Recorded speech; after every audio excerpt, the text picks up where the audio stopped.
18 नवंबर 1949 संविधान अपनाने से ठीक 8 दिन पहले संविधान सभा के अंदर एक जबरदस्त बहस हुई डॉक्टर अंबेडकर और एचवी कामत के बीच। क्योंकि बाबा साहब द्वारा लिखे संविधान का आर्टिकल 1 इस देश को इंडिया दैट इज भारत इन दो नामों की पहचान दे रहा था। कामत और गोविंद दास का कहना था कि इस धरती का गौरवपूर्ण इतिहास और यहाँ के लोगों की पहचान गुलामी काल इंडिया से नहीं बल्कि सर्वोत्तम सच की खोज, बुद्ध, महावीर, कृष्ण, गुरु नानक, कृष्ण मूर्ति जैसे देव पुरुषों की उपस्थिति और वेद, पुराण, महाभारत जैसे सनातन ज्ञान से निहित भारत से है। अतः इस देश का पहला नाम भारत और article 1 Bharat in English language India shall be the union of states होना चाहिए। भरी सभा में महात्मा गांधी का नाम लेकर बोला था गोविंद दास ने कि इस देश ने जिस आजादी के लिए खून बहाया उसमें लगने वाली जय भारत माँ की थी। विरोध हुआ जो कर सकते थे, वोट डली और इंडिया जीत गया। इतिहास 500 साल का हो गया, किताबें मुगलों की कला से चमकने लगी, अंग्रेजी पहचान बन गई, कांग्रेस आजादी की मिसाल, महात्मा गांधी इंडिया के राष्ट्रपिता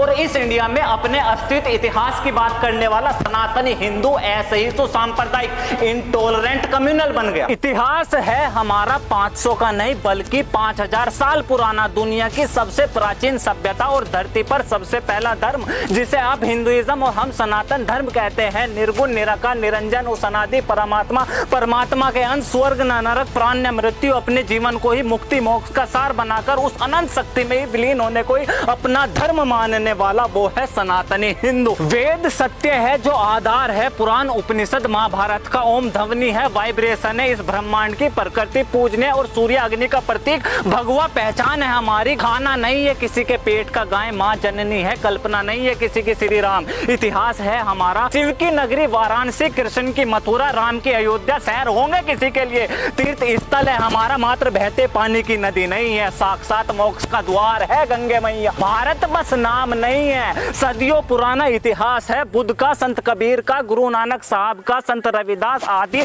देव पुरुषों का। उस संविधान सभा में जानते तो सब थे, खुलकर बता नहीं सके कि इतना विरोध होने के बावजूद इंडिया नाम से इतना लगाव क्यों था। कुछ दलीलें दी गई यह कहकर कि इंडिया सेकुलर की पहचान होगा, अल्पसंख्यक सुरक्षित और बराबर महसूस करेंगे, हिंदुस्तान, भारत, हिंद, भारतवर्ष जैसे नाम सांप्रदायिकता की छाप और अल्पसंख्यकों को हिंदुआइज्ड होने का भय पैदा करेंगे। आजाद तो जरूर हुए थे हम, लेकिन एक ऐसे नाम के साथ जिसका इस देश के लोगों के साथ कोई सांस्कृतिक महत्व नहीं था, एक ऐसी भाषा के साथ जो ये देश बोलना नहीं जानता था, एक ऐसे लोकतंत्र के साथ जो स्वराज प्रणाली को खत्म कर कलेक्टर राज पर खड़ा था और एक ऐसे संविधान के साथ जो इस देश के समाज की आकांक्षाओं को प्रतिबिंबित नहीं करता था। हम कौन है अगर ये देश ये बताने में आत्म गौरव, राष्ट्र गौरव की अनुभूति नहीं करता तो जिस देश का सपना स्वामी विवेकानंद के प्रवचनों में था, श्री औरबिंदु की वाणी में था, लोकमान्य तिलक के दर्शन में था, बाबा साहब अंबेडकर की संविधान रचनाओं में था और जिस देश का चित्र महात्मा गांधी ने प्रस्तुत करा था वो देश आजादी के बाद भारत से इंडिया बन गया। इतिहास 500 साल का हो गया, किताबें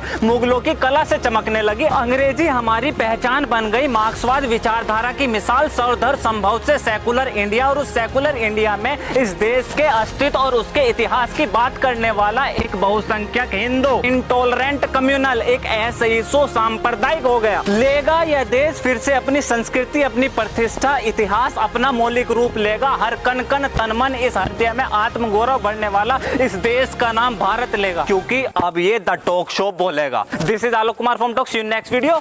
जय हिंद। आपका साथ चाहिए, प्लीज सब्सक्राइब। आज तक सुलग रहा है